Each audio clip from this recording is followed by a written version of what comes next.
Hello friends, book insider पर आप सभी का स्वागत है। आज हम बात करने वाले हैं you become what you think by Shubham Kumar Singh book के बारे में। बात उस लड़के की है जो जिंदगी में कुछ खो चुका था। हर दिन उसे ऐसा लगता था जैसे उसका कोई मकसद ही नहीं बचा। स्कूल में ग्रेड्स खराब थे, घर में हर कोई उससे परेशान रहता था और दोस्त भी धीरे धीरे उससे दूर होते जा रहे थे। उसकी सोच पूरी तरह से नेगेटिव हो चुकी थी। उसे लगता था कि वो बस फंस गया है और कुछ भी अच्छा नहीं हो सकता। एक दिन ऐसे ही बिना किसी उद्देश्य के वो पास की लाइब्रेरी में चला गया। उसे याद भी नहीं कि उसे क्या ढूंढना था, बस वो शेल्व्स के बीच एमलेसली घूम रहा था। तभी उसकी नजर एक आदमी पर पड़ी। वो आदमी काफी शांत और खुश नजर आ रहा था, जैसे उसे दुनिया की कोई फिक्र नहीं थी। लड़का थोड़ी देर उसे ऑब्जर्व करता रहा। फिर वो आदमी खुद ही लड़के के पास आया और बोला, तुम परेशान लग रहे हो, सब ठीक है? लड़के ने बिना सोचे समझे जवाब दिया, हाँ बस वैसे ही, जिंदगी में कुछ समझ नहीं आ रहा। वो आदमी मुस्कुराया और बोला, तुम्हारी परेशानी सिर्फ तुम्हारी सोच में है। तुम जो सोचते हो वही बन जाते हो। लड़के को यह सुनकर थोड़ा अजीब लगा। क्या मतलब? उसने पूछा। वो आदमी बोला, चलो मैं तुम्हें एक किताब दिखाता हूं, शायद तुम्हें समझ आए। वो आदमी उसे एक शेल्फ की ओर ले गया और एक किताब उठाई। किताब का नाम था you become what you think और लेखक थे शुभम कुमार सिंह। उसने किताब का पहला पेज खोला और बोला, यहां से शुरू करो, इसमें लिखा है द पावर ऑफ थॉट्स। लड़का थोड़ा कंफ्यूज था, पर उसने पन्ने को ध्यान से पढ़ना शुरू किया। उसमें लिखा था कि हमारे थॉट्स यानी हमारे विचार ही हमारी रियलिटी को शेप करते हैं। हमारी सोच हमारे एक्सपीरियंसेस और आउटकम्स का आधार है। अगर हम बार बार नेगेटिव सोचेंगे तो जिंदगी में वही होगा, पर अगर हम अपने थॉट्स को पॉजिटिव रखें तो जिंदगी बदल सकती है। फिर किताब में न्यूरोप्लास्टिसिटी के बारे में लिखा था। इसमें बताया गया था कि हमारा दिमाग लगातार बदल सकता है और इवॉल्व कर सकता है based on our thoughts and experiences. ये साइंटिफिक कॉन्सेप्ट लड़के को काफी इंटरेस्टिंग लगा। उसे लगा कि शायद उसके पास अभी भी उम्मीद है। वो आदमी फिर बोला, तुम्हें लगता है कि जिंदगी में कुछ अच्छा नहीं हो सकता क्योंकि तुम हर वक्त नेगेटिव सोचते रहते हो, लेकिन अगर तुम अपनी सोच बदलोगे तो जिंदगी भी बदलेगी। देखो, यह आसान नहीं है, पर यह मुमकिन है। लड़के ने थोड़ा हिचकिचाते हुए पूछा, पर कैसे बदलूं अपनी सोच? वो आदमी हंसा और बोला, यही तो इस किताब में लिखा है। जो लोग अपनी सोच बदलते हैं वो अपनी जिंदगी भी बदल सकते हैं। उसने कुछ एग्जाम्पल्स दिए किताब से, जहां लोग अपनी सोच को बदलकर अपनी जिंदगी में बहुत बड़ा बदलाव लाए थे। लड़के को ये बातें अजीब भी लग रही थीं, लेकिन कहीं ना कहीं उसे एक स्पार्क भी महसूस हुआ। उसने सोचा, क्या सच में मेरी सोच मेरे जीवन को बदल सकती है? उसने उस आदमी से कहा, मैं इस किताब को पढ़ना चाहता हूं। वो आदमी मुस्कुराया, जरूर, पर याद रखना, सिर्फ पढ़ने से कुछ नहीं होगा। तुम्हें अपनी सोच और अपनी लाइफ दोनों पर काम करना होगा। लड़के ने सिर हिलाया और किताब लेकर वहां से चल दिया। रात को जब वो घर आया तो उसने किताब के कुछ और चैप्टर्स पढ़े। उसमें और भी बातें थीं जो उसे समझ आ रही थीं, जैसे कैसे छोटे छोटे पॉजिटिव थॉट्स हमारे एक्शंस और डिसीजंस को इन्फ्लुएंस करते हैं। हर बार जब वो खुद को नीचे महसूस करता, वो कोशिश करता कि अपनी सोच को बदल सके। कुछ दिनों में उसने महसूस किया कि उसकी एनर्जी थोड़ी चेंज हो रही है। अब वो इतना डिप्रेस्ड नहीं महसूस करता था। जब भी कोई नेगेटिव थॉट आता, वो खुद से कहता, नहीं, मैं इससे बेहतर कर सकता हूं। फिर उसने अपने ग्रेड्स पर काम करना शुरू किया। अब वो पहले की तरह हार नहीं मानता था। उसे ये बात समझ आने लगी थी कि अगर उसकी सोच क्लियर और पॉजिटिव हो तो कुछ भी मुमकिन है। पर यह सफर अभी लंबा था। लड़के को अभी बहुत कुछ सीखना था और उसे पता था कि सिर्फ एक किताब पढ़कर सब कुछ नहीं बदल सकता। लेकिन अब उसकी जिंदगी में डायरेक्शन था, और वो डायरेक्शन उस किताब और उस आदमी की वजह से आया था, जिसने उसे लाइब्रेरी में मिलकर उसकी सोच बदलने का रास्ता दिखाया। कुछ हफ्ते बीत गए थे और लड़के की जिंदगी में धीरे धीरे बदलाव आने लगा था। वो अब खुद को थोड़ा बेहतर महसूस कर रहा था, जैसे उसकी जिंदगी को एक नया मकसद मिल गया हो। लाइब्रेरी में मिली वो किताब you become what you think उसकी सोच को बदलने में मदद कर रही थी। हालांकि अभी भी कई सवाल उसके मन में थे, खासकर उसके सबकॉन्शियस माइंड को लेकर। उसे समझ नहीं आ रहा था कि उसकी सोच इतनी गहरी कैसे है और वो कैसे उसे बदल सकता है। एक दिन फिर से वो लाइब्रेरी गया, शायद उस आदमी से और बातें करने के लिए। वो आदमी वहीं एक टेबल पर बैठा किताब पढ़ रहा था। लड़के ने थोड़ा हिचकिचाते हुए उसके पास जाकर कहा, आपकी दी हुई किताब से मुझे काफी कुछ सीखने को मिला, पर मुझे अभी भी कुछ चीजें समझ नहीं आ रही हैं। आदमी ने मुस्कुराते हुए उसकी ओर देखा और कहा, तुम्हारे सवाल क्या हैं? लड़के ने थोड़ा सोचते हुए कहा, मैंने किताब में कॉन्शियस और सबकॉन्शियस माइंड के बारे में पढ़ा, पर मुझे ये अच्छे से समझ नहीं आया कि दोनों कैसे काम करते हैं। वो आदमी गहरी सांस लेते हुए बोला, ठीक है, चलो इसे आसान तरीके से समझते हैं। तुम्हारा कॉन्शियस माइंड वो है जो अभी इस समय काम कर रहा है। जब तुम बात कर रहे हो, कुछ सोच रहे हो या किसी काम को ध्यान से कर रहे हो, तो तुम्हारा कॉन्शियस माइंड सक्रिय होता है। अगर आपको हमारी फ्री समरी अच्छी लगती है तो आप हमारे चैनल को सब्सक्राइब कर सकते हैं। हमारी मेंबरशिप खरीद वापस चलते हैं। पर तुम्हारा सबकॉन्शियस माइंड वो है जो बैकग्राउंड में चलता रहता है। ये वो हिस्सा है जो तुम्हारी हैबिट्स, बिलीफ्स और डीप रूटेड इमोशंस को कंट्रोल करता है। लड़के ने सवालिया निगाहों से पूछा, तो क्या सबकॉन्शियस माइंड ज्यादा इंपॉर्टेंट है? वो आदमी हंसा, एक तरह से हाँ। तुम्हारी जिंदगी का बड़ा हिस्सा सबकॉन्शियस माइंड से कंट्रोल होता है। तुम्हारी आदतें, जैसे सुबह उठने का तरीका, कोई काम करने का तरीका, यहां तक कि तुम कैसे सोचते हो, ये सब तुम्हारे सबकॉन्शियस माइंड का हिस्सा है। और सबसे बड़ी बात यह है कि तुम्हारे बिलीफ्स जो बचपन से या एक्सपीरियंसेस से बनते हैं, वो भी इसी सबकॉन्शियस माइंड में छिपे होते हैं। लड़के ने ध्यान से सुना, फिर पूछा, लेकिन ये बिलीफ्स क्या होते हैं और कैसे बनते हैं? बिलीफ्स, वो आदमी समझाते हुए बोला, वो धारणा है जो तुम्हारे जीवन के एक्सपीरियंसेस और तुम्हारे आसपास के लोगों की बातों से बनती है। मान लो बचपन में किसी ने तुमसे कहा कि तुम किसी काम के लायक नहीं हो। अगर तुमने उस बात को बार बार सुना और मान लिया तो वो तुम्हारा बिलीफ बन जाएगा और वो बिलीफ तुम्हारे सबकॉन्शियस माइंड में बैठ जाएगा। फिर जब भी तुम कोई नया काम शुरू करोगे, तुम्हारा सबकॉन्शियस माइंड तुम्हें वही बिलीफ याद दिलाएगा कि तुम इस काम के लायक नहीं हो। इसी तरह पॉजिटिव बिलीफ्स भी बनते हैं। लड़के ने थोड़ा परेशान होकर कहा, तो क्या मैं अपने सबकॉन्शियस माइंड को कंट्रोल नहीं कर सकता?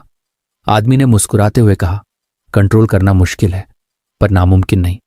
तुम्हारा सबकॉन्शियस माइंड एक तरह से फिल्टर का काम करता है। तुम जो भी नया अनुभव या जानकारी लेते हो, वो तुम्हारे पास्ट एक्सपीरियंसेस और बिलीव्स के थ्रू फिल्टर होता है। अगर तुम्हारे बिलीव्स नेगेटिव हैं तो तुम्हें हर सिचुएशन में नेगेटिविटी ही दिखेगी, लेकिन अगर तुम इन्हें रीप्रोग्राम कर सको तो चीजें बदल सकती हैं। लड़का थोड़ा कंफ्यूज होकर बोला, पर यह रीप्रोग्रामिंग कैसे होती है? वो आदमी थोड़ा और आराम से बैठा और बोला, देखो, तुम्हारा सबकॉन्शियस माइंड बहुत पावरफुल है, पर उसे एक्सेस करना और चेंज करना थोड़ा ट्रिकी है। इसके लिए कुछ टेक्निक्स हैं, जैसे एफर्मेशन, विजुअलाइजेशन और मेडिटेशन। इन टेक्निक्स की मदद से तुम धीरे धीरे अपने सबकॉन्शियस माइंड को पॉजिटिव बिलीफ से भर सकते हो। फिर उसने लड़के को एक और एग्जाम्पल दिया। मान लो तुम हर दिन अपने सबकॉन्शियस माइंड से ये कहो कि मैं कॉन्फिडेंट हूं, मैं सक्सेसफुल हूं, तो धीरे धीरे तुम्हारा सबकॉन्शियस माइंड इसे सच मानने लगेगा। ये एफर्मेशंस तुम्हारे सबकॉन्शियस माइंड में जाकर बिलीफ्स बन जाते हैं और फिर वो बिलीफ्स तुम्हारी रियलिटी को शेप करने लगते हैं। लड़के को ये बातें अब धीरे धीरे समझ में आ रही थीं। उसने फिर पूछा, और क्या टेक्निक्स होती हैं? आदमी ने कहा, विजुअलाइजेशन एक पावरफुल टूल है। जब तुम अपनी सोच को किसी स्पेसिफिक गोल के साथ जोड़ते हो और उसे अपने दिमाग में इमेजिन करते हो, तो तुम्हारा सबकॉन्शियस माइंड उस चीज को हकीकत की तरह मानने लगता है। जैसे अगर तुम हर दिन खुद को एक सक्सेसफुल इंसान के रूप में इमेजिन करोगे, कैसे तुम काम कर रहे हो, कैसे लोग तुम्हें अप्रिशिएट कर रहे हैं, तो तुम्हारा सबकॉन्शियस माइंड इसे सच मानने लगेगा और तुम्हारी एक्शंस उसी डायरेक्शन में जाने लगेंगी। लड़के ने धीरे धीरे सिर हिलाया, जैसे उसे समझ आ रहा हो। उसने फिर पूछा, तो क्या इससे मेरी सारी प्रॉब्लम सॉल्व हो जाएंगी? वो आदमी हंसा और बोला, प्रॉब्लम्स तो हर किसी की जिंदगी में होती हैं, पर जब तुम अपने सबकॉन्शियस माइंड को पॉजिटिव बिलीफ से भरते हो तो प्रॉब्लम्स के प्रति तुम्हारा एटीट्यूड बदल जाता है। तुम अब प्रॉब्लम से डरते नहीं हो, बल्कि उन्हें सॉल्व करने का तरीका ढूंढते हो। तुम्हारा बिलीफ सिस्टम तुम्हें सॉल्यूशंस पर फोकस करने में मदद करता है। लड़का अब पूरी तरह से ध्यान से सुन रहा था। उसे लगने लगा था कि शायद वो सही दिशा में जा रहा है। उसने फिर पूछा, तो क्या मुझे रोज एफर्मेशंस और विजुअलाइजेशन करनी चाहिए? हाँ, आदमी ने कहा, सकारात्मकता बहुत जरूरी है। अगर तुम रोज अपने सबकॉन्शियस माइंड को पॉजिटिव थॉट्स और बिलीफ से भरते रहोगे तो धीरे धीरे तुम्हारी थिंकिंग और एक्शंस बदलने लगेंगी। शुरू में थोड़ा मुश्किल लगेगा, पर धीरे धीरे तुम्हें फर्क दिखने लगेगा। Remember, it's a gradual process but it works. लड़का थोड़ा सा सोच में पड़ गया, फिर बोला, मैं कोशिश करूंगा, लेकिन अगर फिर भी मेरी सोच नहीं बदली तो? आदमी ने गहरी सांस लेते हुए कहा, देखो, बदलाव का सफर एक दिन में पूरा नहीं होता। ये एक लगातार चलने वाला प्रोसेस है। कई बार तुम्हें लगेगा कि कुछ नहीं हो रहा, पर असल में तुम्हारे सबकॉन्शियस माइंड में छोटे छोटे चेंजेस हो रहे होंगे।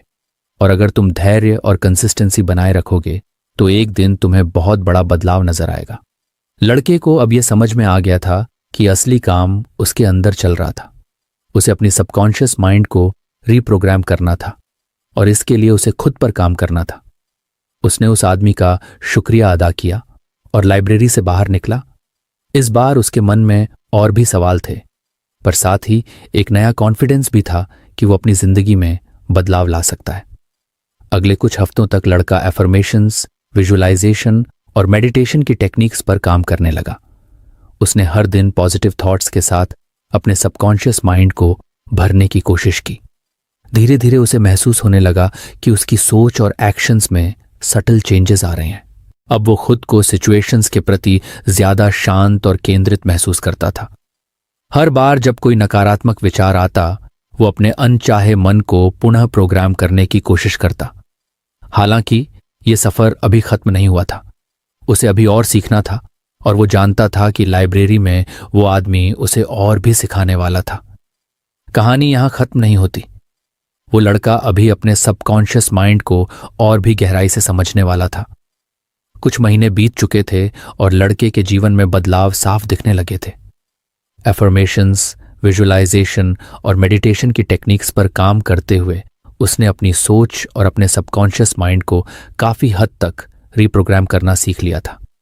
अब वह अपने भीतर एक नई ऊर्जा और आत्मविश्वास महसूस कर रहा था, लेकिन उसे लग रहा था कि अभी भी कुछ बाकी है, कुछ ऐसा जो उसे अपने जीवन को पूरी तरह से बदलने में मदद करेगा। एक दिन वो फिर से लाइब्रेरी गया और वही इंसान उसे उसी टेबल पर बैठा मिला, किताब पढ़ते हुए। लड़के ने उसके पास जाकर कहा, आपने मुझे सबकॉन्शियस माइंड के बारे में जो बताया था उससे मुझे काफी मदद मिली है। अब मैं अपने विचारों और भावनाओं को बेहतर तरीके से समझ पा रहा हूं, लेकिन फिर भी मुझे ऐसा लगता है कि कुछ और है जो मैं नहीं जानता। आदमी ने किताब बंद करते हुए उसकी तरफ देखा और मुस्कुराया। तुम्हें सही लग रहा है, अभी तुम्हें और भी कुछ सीखना बाकी है। लड़का उत्सुकता से बोला, क्या? आदमी ने थोड़ा आराम से बैठते हुए कहा, आज मैं तुम्हें लॉ ऑफ अट्रैक्शन के बारे में बताऊंगा। लड़का थोड़ी उलझन में था। उसने पूछा, लॉ ऑफ अट्रैक्शन, ये क्या है? आदमी ने समझाते हुए कहा, लॉ ऑफ अट्रैक्शन एक यूनिवर्सल प्रिंसिपल है जो कहता है कि तुम्हारी सोच और भावनाएं तुम्हारी जिंदगी की सच्चाई को आकर्षित करती हैं। अगर तुम पॉजिटिव थॉट्स और इमोशंस रखते हो तो तुम्हें जिंदगी में पॉजिटिव एक्सपीरियंसेस मिलेंगे, और अगर तुम नेगेटिव थॉट्स में फंसे रहते हो तो तुम्हारी जिंदगी में नेगेटिविटी ही आएगी। लड़के ने ध्यान से सुना, फिर थोड़ा संशय में पूछा, पर कैसे? क्या सोचने से सच में चीजें बदल जाती हैं? आदमी ने सिर हिलाते हुए कहा, देखो, लॉ ऑफ अट्रैक्शन को समझने के लिए तुम्हें यह जानना होगा कि हमारी थिंकिंग और इमोशंस वाइब्रेशंस पैदा करती हैं। हर थॉट और फीलिंग की एक स्पेसिफिक वाइब्रेशन होती है। जब तुम्हारे थॉट्स और फीलिंग्स किसी डिजायर के साथ अलाइंड होते हैं तो तुम उन वाइब्रेशंस को यूनिवर्स में भेजते हो, और यूनिवर्स उसी वाइब्रेशन के अनुसार तुम्हें एक्सपीरियंसेस लौटाता है। इसे हम वाइब्रेशनल अलाइनमेंट कहते हैं। लड़के ने अब थोड़ी गहरी रुचि ली और पूछा, तो इसका मतलब अगर मैं कुछ चाहता हूं और उसी के बारे में सोचता हूं तो वो मुझे मिलेगा? आदमी ने हंसते हुए कहा, बिल्कुल, लेकिन इसके लिए सिर्फ सोचना ही काफी नहीं है। तुम्हें अपनी इमोशंस और वाइब्रेशंस को भी उस डिजायर के साथ अलाइन करना होगा। लड़का अब और भी उत्सुक हो गया था, लेकिन कैसे पता चलेगा कि मेरी वाइब्रेशंस सही हैं या नहीं? आदमी ने गंभीरता से कहा, इसके लिए तुम्हें अपनी इमोशंस को समझना होगा। तुम्हारी फीलिंग्स तुम्हारी वाइब्रेशंस की सबसे बड़ी संकेत होती है। अगर तुम किसी डिजायर के बारे में सोचते हो और तुम्हें एक्साइटमेंट, जॉय और पॉजिटिविटी महसूस होती है, तो इसका मतलब है कि तुम्हारी वाइब्रेशंस उस डिजायर के साथ अलाइन है। लेकिन अगर तुम्हें डाउट, फियर या नेगेटिविटी महसूस होती है, तो तुम्हारी वाइब्रेशंस उस डिजायर से मिसमैच्ड हैं। लड़के ने धीरे धीरे सिर हिलाया। तो क्या मुझे सिर्फ पॉजिटिव इमोशंस ही महसूस करने हैं? हाँ, आदमी ने जवाब दिया, पर यह इतना आसान भी नहीं है। कई बार तुम्हारे सबकॉन्शियस बिलीफ्स तुम्हारे डिजायर्स से टकराते हैं और ये तुम्हारी इमोशंस को प्रभावित करते हैं। इसलिए इमोशनल अवेयरनेस बहुत जरूरी है। तुम्हें यह समझना होगा कि तुम कैसा महसूस कर रहे हो और फिर अपने इमोशंस को शिफ्ट करने का तरीका सीखना होगा। लड़के को ये बातें थोड़ी कठिन लगने लगीं, पर साथ ही वो इस नए ज्ञान को लेकर उत्साहित भी था। उसने फिर पूछा, तो क्या लॉ ऑफ अट्रैक्शन का मतलब है कि मैं जो भी सोचूं वो मुझे मिल जाएगा? आदमी ने उसे गंभीरता से देखा और कहा, लॉ ऑफ अट्रैक्शन केवल तुम्हारी डिजायर्स को मैनिफेस्ट करने में मदद करता है, लेकिन इसके लिए तुम्हें सही तरीके से काम करना होगा। तुम्हारी सोच, तुम्हारी इमोशंस और तुम्हारे एक्शंस तीनों को एक साथ काम करना पड़ेगा। और सबसे जरूरी बात, तुम्हें पेशेंस और फेथ रखना होगा। कई बार तुम्हें रिजल्ट्स जल्दी नहीं दिखते, पर इसका मतलब ये नहीं है कि यूनिवर्स काम नहीं कर रहा है। लड़का अब काफी इंट्रीग्ड था। उसने फिर पूछा, क्या इसमें कोई प्रैक्टिकल एक्सरसाइजेस हैं जो मैं कर सकता हूं? आदमी ने मुस्कुराते हुए कहा, हाँ बिल्कुल। सबसे पहली चीज जो तुम कर सकते हो वो है ग्रैटिट्यूड प्रैक्टिस। जब तुम ग्रेटफुल होते हो तो तुम अपनी वाइब्रेशंस को ऑटोमेटिकली हाई कर लेते हो। हर दिन सुबह और रात को उन चीजों के लिए थैंकफुल रहो जो तुम्हारे पास हैं। ये तुम्हारी वाइब्रेशंस को पॉजिटिव डायरेक्शन में सेट करता है। लड़के ने यह बात ध्यान से सुनी और उसे काफी इंटरेस्टिंग लगा। उसने फिर पूछा, और क्या कर सकता हूं? आदमी ने कहा, विजुअलाइजेशन भी एक पावरफुल टूल है, जैसा कि तुम पहले से जानते हो। लेकिन अब तुम विजुअलाइजेशन के दौरान अपनी इमोशंस पर भी ध्यान दो। जब तुम खुद को अपने गोल्स को अचीव करते हुए इमेजिन करते हो, तो इस बात का ध्यान रखो कि तुम कैसा फील कर रहे हो। अगर तुम एक्साइटमेंट और जॉय महसूस करते हो तो तुम सही दिशा में जा रहे हो। लड़के ने सिर हिलाते हुए कहा, ठीक है, मैं समझ गया। पर अगर मैं हमेशा पॉजिटिव नहीं सोच पाता हूं तो? आदमी ने हंसते हुए कहा, यह बिल्कुल नॉर्मल है। तुम हमेशा पॉजिटिव नहीं रह सकते और यह बिल्कुल ठीक है। जब भी तुम्हें नेगेटिव फीलिंग्स आए, उन्हें रिकॉग्नाइज करो, समझो कि वो क्यों आ रही हैं और फिर धीरे धीरे अपनी इमोशंस को शिफ्ट करने की कोशिश करो। मेडिटेशन इसमें मदद कर सकती है। डीप ब्रीदिंग और माइंडफुलनेस टेक्निक्स से तुम अपने माइंड और इमोशंस को कंट्रोल करना सीख सकते हो। लड़के को ये सारी बातें धीरे धीरे समझ में आने लगी थी। उसने सोचा कि शायद ये वही मिसिंग पीस था जिसकी उसे तलाश थी।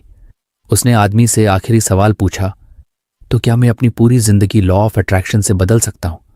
आदमी ने मुस्कुराते हुए कहा, हाँ बिल्कुल, पर रिमेंबर, तुम्हें अपने थॉट्स, इमोशंस और एक्शंस को कंसिस्टेंट रखना होगा।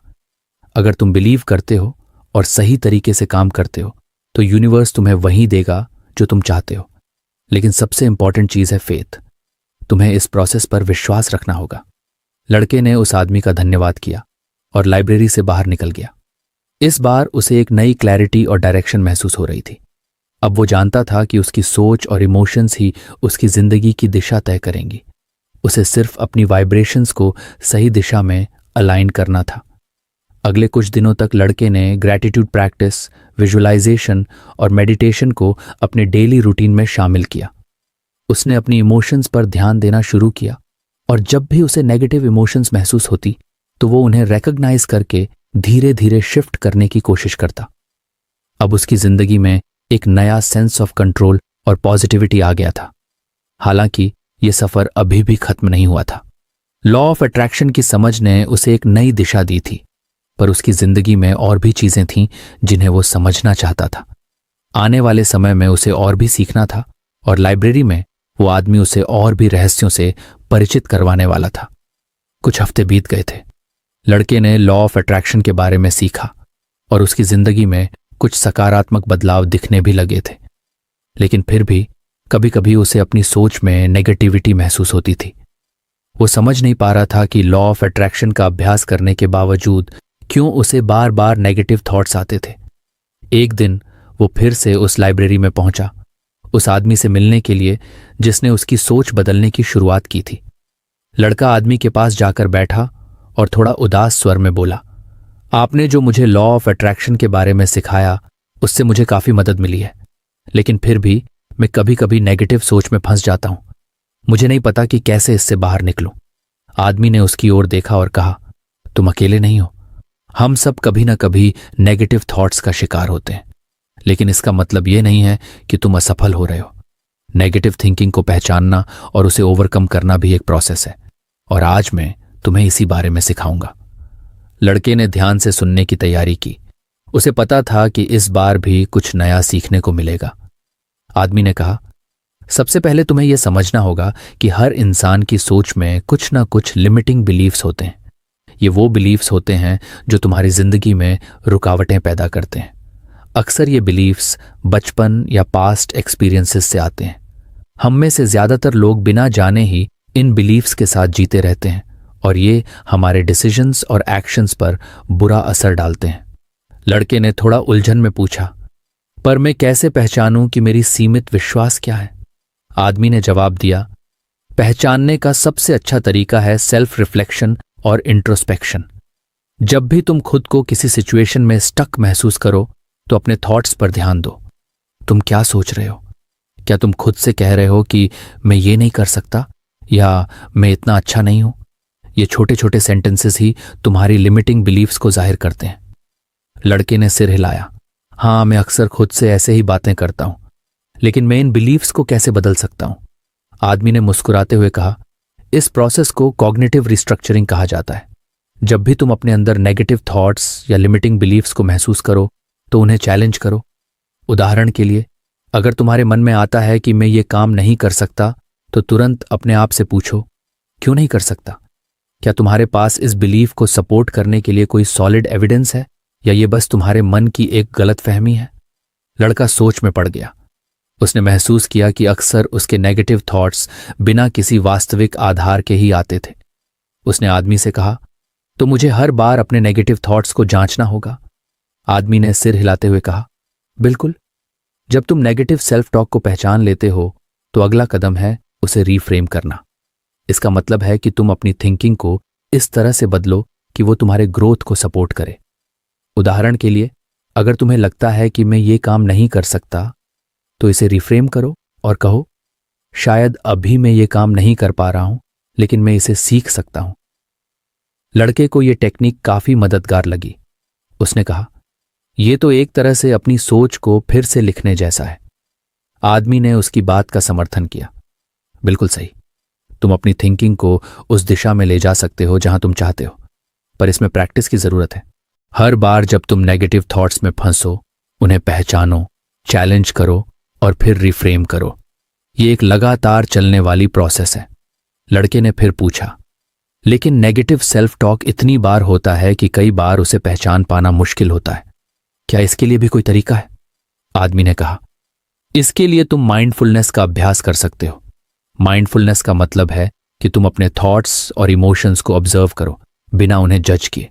जब तुम माइंडफुल होते हो तो तुम अपने नेगेटिव थॉट्स को तुरंत पकड़ पाते हो और उन्हें रीफ्रेम करने का मौका मिल जाता है। लड़के ने सिर हिलाया। मैंने पहले भी माइंडफुलनेस के बारे में सुना है, लेकिन मैंने कभी इसे सीरियसली नहीं लिया। अब मुझे समझ आ रहा है कि यह कितना जरूरी है। आदमी ने फिर एक और महत्वपूर्ण बिंदु पर जोर दिया, और एक और चीज है जिस पर तुम्हें ध्यान देना चाहिए, तुम्हारी इमोशंस। नेगेटिव थिंकिंग अक्सर नेगेटिव इमोशंस के साथ जुड़ी होती है, जैसे फियर, डाउट या गिल्ट। जब तुम अपने थॉट्स को रीफ्रेम करोगे तो तुम्हारी इमोशंस भी धीरे धीरे बदलने लगेंगी, और जब तुम पॉजिटिव इमोशंस में रहने लगोगे तो तुम्हारी जिंदगी में ऑप्टिमिज्म और पॉजिटिविटी अपने आप बढ़ने लगेगी। लड़का अब पूरी तरह से एंगेज्ड था। उसने पूछा, तो इसका मतलब मुझे अपनी इमोशंस को भी मैनेज करना होगा? आदमी ने कहा, बिल्कुल। तुम अपनी इमोशंस को इग्नोर नहीं कर सकते। जब भी तुम नेगेटिव इमोशंस महसूस करो तो उन्हें सप्रेस करने की बजाय एक्सेप्ट करो। समझो कि वो क्यों आ रही हैं और फिर कॉन्शियसली उन्हें रिप्लेस करने की कोशिश करो। इसके लिए डीप ब्रीदिंग, मेडिटेशन और जर्नलिंग जैसी टेक्निक्स बहुत मददगार हो सकती हैं। लड़का धीरे धीरे समझ रहा था कि यह प्रोसेस काफी गहरा था। उसने फिर पूछा, लेकिन क्या नेगेटिविटी से पूरी तरह छुटकारा पाना पॉसिबल है? आदमी ने हंसते हुए कहा, नहीं, नेगेटिविटी से पूरी तरह छुटकारा पाना इम्पॉसिबल है। हम इंसान हैं और हमारे मन में कभी ना कभी नेगेटिव थॉट्स आते ही रहेंगे, लेकिन इंपॉर्टेंट ये है कि हम उन्हें कैसे हैंडल करते हैं। जब तुम अपनी नेगेटिविटी को पहचानने और उसे चैलेंज करने की हैबिट बना लेते हो तो तुम उसकी पावर को कम कर देते हो, और जब नेगेटिविटी की पावर कम होती है तो पॉजिटिविटी अपने आप तुम्हारी जिंदगी में आने लगती है। लड़के ने आदमी की बातों को ध्यान से सुना। उसे समझ आ गया था कि नेगेटिव थिंकिंग को पूरी तरह से रोक पाना मुमकिन नहीं था, लेकिन उसे कंट्रोल करना और रिफ्रेम करना उसके हाथ में था। तो मुझे क्या करना होगा? लड़के ने आखिर में पूछा। आदमी ने एक आखिरी बार मुस्कुराते हुए कहा, तुम्हें सबसे पहले अपनी लिमिटिंग बिलीफ्स को पहचानना होगा। फिर हर बार जब तुम नेगेटिव थॉट्स महसूस करो, उन्हें चैलेंज करो और रिफ्रेम करो। अपनी इमोशंस पर ध्यान दो और माइंडफुलनेस का अभ्यास करो। यह सब एक प्रोसेस है, और जैसे जैसे तुम इसे प्रैक्टिस करोगे वैसे वैसे तुम अपनी सोच को पॉजिटिव और एम्पावरिंग डायरेक्शन में ले जा पाओगे। लड़के ने आदमी को धन्यवाद दिया और लाइब्रेरी से बाहर निकला। इस बार उसके पास एक नया टूल था, नेगेटिव थिंकिंग को पहचानने, उसे चैलेंज करने और रीफ्रेम करने का टूल। उसने तय किया कि अब वो अपने हर नेगेटिव थॉट को न केवल पहचानने की कोशिश करेगा, बल्कि उसे पॉजिटिव और कंस्ट्रक्टिव थॉट में बदलने की भी कोशिश करेगा। अगले कुछ दिनों तक लड़के ने अपनी लिमिटिंग बिलीफ्स को पहचानने और कॉग्निटिव रिस्ट्रक्चरिंग की टेक्निक का अभ्यास किया। हर बार जब उसे किसी बात पर डाउट या फियर महसूस होता तो वो अपने आप को पूछता, क्या यह सच में सच है या ये बस मेरे मन की एक गलत फहमी है? धीरे धीरे उसकी सोच में बदलाव आने लगा। नेगेटिव सेल्फ टॉक की जगह पॉजिटिव और एम्पावरिंग थॉट्स ने ले ली। लड़के की जिंदगी में ये एक और बड़ा बदलाव था, लेकिन सफर अभी बाकी था। कुछ महीने बीत चुके थे। लड़के की जिंदगी में बहुत सारे बदलाव आ चुके थे। उसने नेगेटिव थिंकिंग को पहचानने और उसे रीफ्रेम करने की कला सीखी थी। अब उसकी सोच काफी हद तक पॉजिटिव हो चुकी थी, लेकिन अभी भी उसे महसूस होता था कि उसके जीवन में कुछ कमी है। वह अक्सर थका हुआ महसूस करता था, उसकी ऊर्जा जल्दी खत्म हो जाती थी और कभी कभी उसे छोटी मोटी बीमारियां भी घेर लेती थीं। एक दिन फिर से वह लाइब्रेरी में उसी आदमी से मिलने पहुंचा जिसने अब तक उसकी जिंदगी को एक नई दिशा दी थी। लड़का थोड़ा चिंतित था और उसने सीधे सवाल किया, मैंने अब तक जितना आपने सिखाया है उससे बहुत फायदा हुआ है, लेकिन मेरी फिजिकल हेल्थ सही नहीं है। मैं जल्दी थक जाता हूं और हमेशा एनर्जेटिक महसूस नहीं करता। क्या इसका भी कोई सोल्यूशन है? आदमी ने उसकी बात ध्यान से सुनी और फिर शांत स्वर में कहा, बिल्कुल, इसका भी सोल्यूशन है। हमारी फिजिकल हेल्थ का सीधा कनेक्शन हमारी मेंटल हेल्थ से होता है। ये माइंड बॉडी कनेक्शन कहलाता है, और आज मैं तुम्हें इसी के बारे में सिखाऊंगा। लड़का उत्सुक हो गया। उसने पहले कभी इस माइंड बॉडी कनेक्शन के बारे में नहीं सुना था। आदमी ने समझाना शुरू किया, हमारे मन और शरीर का एक गहरा संबंध है। जैसा तुम सोचते हो वैसा ही तुम्हारा शरीर भी रिस्पॉन्स करता है। अगर तुम्हारी सोच पॉजिटिव है तो तुम्हारा शरीर भी उस पॉजिटिविटी का असर महसूस करता है, और अगर तुम नेगेटिव सोचते हो तो उसका भी असर तुम्हारे शरीर पर होता है। इसे साइंटिफिक रूप से भी साबित किया जा चुका है। लड़का थोड़ा चौंक गया। तो इसका मतलब मेरी बीमारियों का कारण मेरी सोच भी हो सकती है? आदमी ने सिर हिलाया। सिर्फ तुम्हारी सोच ही नहीं, लेकिन हाँ, तुम्हारे थॉट्स का एक बड़ा हिस्सा होता है। जब तुम लगातार नेगेटिव थॉट्स में डूबे रहते हो तो तुम्हारा शरीर स्ट्रेस हार्मोन्स जैसे कॉर्टिजोल और एड्रेनलिन को ज्यादा रिलीज करता है। ये हार्मोन्स शॉर्ट टर्म में तो मददगार होते हैं, लेकिन अगर ये लंबे समय तक जारी रहें तो तुम्हारे शरीर पर बुरा असर डाल सकते हैं। इसी तरह पॉजिटिव थिंकिंग स्ट्रेस हार्मोन्स को कम करती है और शरीर को रिलैक्स करती है। लड़का सोच में पड़ गया। तो इसका मतलब मुझे अपनी फिजिकल हेल्थ सुधारने के लिए भी पॉजिटिव सोचना होगा। आदमी ने उसकी बात का समर्थन किया। बिल्कुल, पॉजिटिव थिंकिंग का सिर्फ तुम्हारी मेंटल हेल्थ पर ही नहीं बल्कि फिजिकल हेल्थ पर भी गहरा असर होता है। कई रिसर्च स्टडीज ने यह साबित किया है कि जो लोग ऑप्टिमिस्टिक होते हैं उनका इम्यून सिस्टम मजबूत होता है और वे जल्दी बीमार नहीं पड़ते। उनके रिकवरी के चांसेस भी ज्यादा होते हैं। लड़के ने पूछा, तो मुझे क्या करना चाहिए ताकि मेरी फिजिकल हेल्थ भी इंप्रूव हो? आदमी ने मुस्कुराते हुए कहा, सबसे पहले तो तुम पॉजिटिव थिंकिंग की आदत को और भी ज्यादा गहरा करो। इसके साथ साथ स्ट्रेस मैनेजमेंट पर भी काम करो। स्ट्रेस हमारे शरीर का सबसे बड़ा दुश्मन है। जब तुम स्ट्रेस्ड होते हो तो तुम्हारा शरीर और दिमाग दोनों कमजोर हो जाते हैं। लड़के ने थोड़ा उलझन में पूछा, लेकिन स्ट्रेस मैनेजमेंट कैसे करूं? आदमी ने विस्तार से बताया, स्ट्रेस मैनेजमेंट के कई तरीके हैं। सबसे पहले तुम अपने स्ट्रेस ट्रिगर्स को पहचानो। वो कौन सी चीजें हैं जो तुम्हें स्ट्रेस देती हैं? फिर उन सिचुएशंस को मैनेज करने के तरीके खोजो। डीप ब्रीदिंग और मेडिटेशन स्ट्रेस को तुरंत कम करने के बेहतरीन तरीके हैं। जब भी तुम्हें स्ट्रेस महसूस हो, बस कुछ मिनटों के लिए अपनी सांसों पर ध्यान दो और धीरे धीरे गहरी सांसें लो। इससे तुम्हारा नर्वस सिस्टम काल्म होता है और स्ट्रेस हार्मोन्स का लेवल कम होता है। लड़के ने सोचा, तो मुझे मेडिटेशन और ब्रीदिंग एक्सरसाइजेस पर ध्यान देना चाहिए। आदमी ने हां में सिर हिलाया। बिल्कुल, मेडिटेशन और ब्रीदिंग एक्सरसाइजेस तुम्हारे शरीर और दिमाग दोनों को शांत करती है।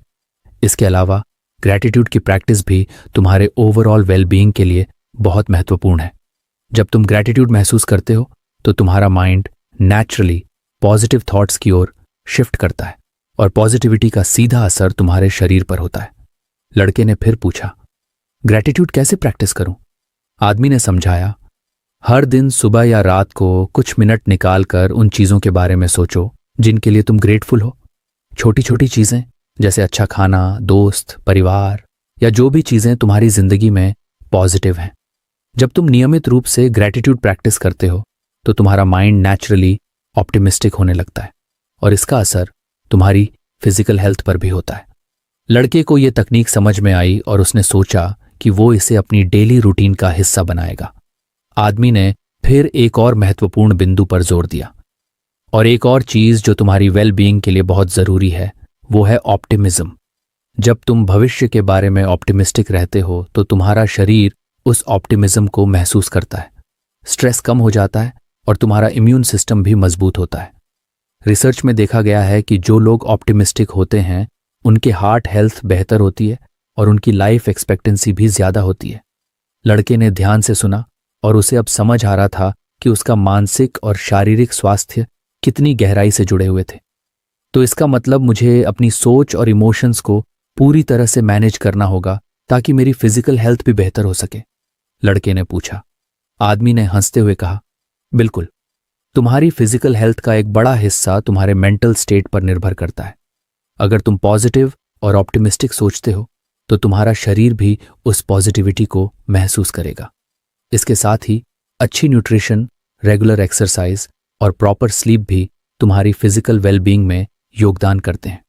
लेकिन अगर तुम्हारी सोच नेगेटिव रहती है तो ये सारे एफर्ट्स कम असर करेंगे। लड़के ने फिर पूछा, तो मुझे इन सब चीजों का बैलेंस बनाना होगा?